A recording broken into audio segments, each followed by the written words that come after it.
Welcome to this week's edition of Tailgate Talks presented by Toyota. I am not Greg McGarity, as you can tell. I'm Katie Cox. I'm the Vice President of Marketing, and I'm joined today by former Chairman Nelson Bradshaw with Farther. Nelson, you were Chairman in 2023? I think we actually filled the stadium at that time. It was Notre Dame in South Carolina, and it virtually came down to the last play. Record-setting game. We broke some records that year. So if you can't tell by Nelson's attire, he cheers for the LSU Tigers, and there is a big game in Baton Rouge this weekend. Who you guys got on the docket? Texas A&M, back when I was living in Baton Rouge in the 80s, between school and working for the bank there, they were routinely on our schedule. So I don't say it's a major rivalry, but it is a rivalry. A&M has not won in Baton Rouge since 1994, so there's a little bit of a home field advantage.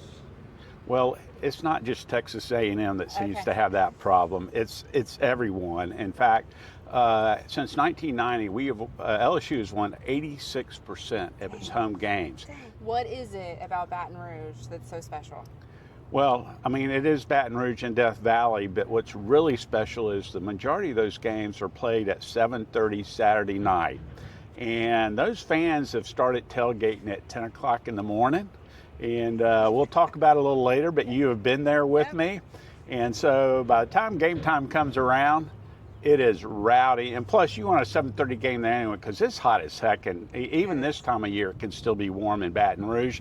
So a night game, it's a little cooler, and the fans are more engaged, and it's just a better game. Folks would say, yeah, but you lost to Vanderbilt. We've now found out that Vanderbilt is for real. And the reason that we had a challenge with Vanderbilt was really its quarterback. LSU is not known for its defense. We have struggled. When you look prior to this year, our offense was scoring 30 to 40 points, but then our defense was letting us get beat sometimes by worse than. Let's talk for a second about tailgating, because certainly they have a reputation. Yes. You're right. I went with you. I had my LSU experience. But let's talk about you tailgating first. You guys have a big tailgating group. You've been tailgating with them for a while there, right? Yeah. It has always been a big deal. And as you saw, sort of the big thing right before the team comes down, the band comes down from where they call the Indian Mounds. It's actually a burial Indian ground that comes down. It's about a 200-yard stretch. And my longtime friend from when I worked at the bank, Bobby Fahey, has had a tailgate place. He calls it the last call, because all the friends that are tailgating all over campus, they'll make a stop at his place to get the last drink before they get in line to go in the stadium. It's right there. It is right there. It is right there. And as you thought, they got a little unique twist. They have, one of the things they do are actually daiquiris, and they have this gas-generated pulled cord like a lawnmower engine that cranks up right there to make their daiquiris. So, I had one. It was delicious. And then you got, every region has their own unique food, but Cajun food is different. And so folks are cooking and grilling out the sausage and stuff, doing the jambalaya, and it's a great thing. So my favorite thing is crawfish etouffee. Of someone else is making it. Yeah, that's the best case scenario, right? And boudin. Boudin balls are great, if you know what those are. I had them at that tailgate, actually. It's delicious. How about signature drink for the tailgate? Beer and Abita beer. Before you had all these regional craft beers, Abita was a South Louisiana beer. Mike the Tiger, it's like right there. It was pretty awesome to see. Talk to us a little bit about what happens and how Mike's part of the pageantry on game day. Yeah, Mike the Tiger actually came through and marked me, lifted its leg, and sprayed me.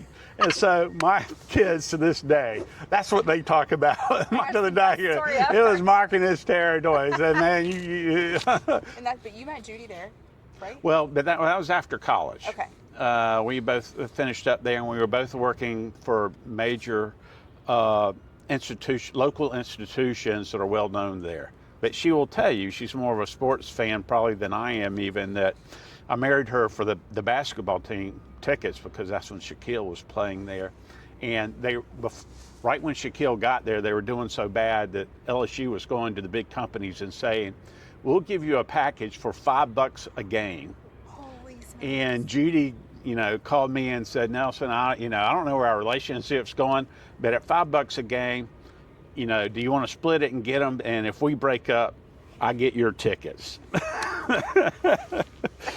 And I said yes, and here we are 35 years later, we're still married. So.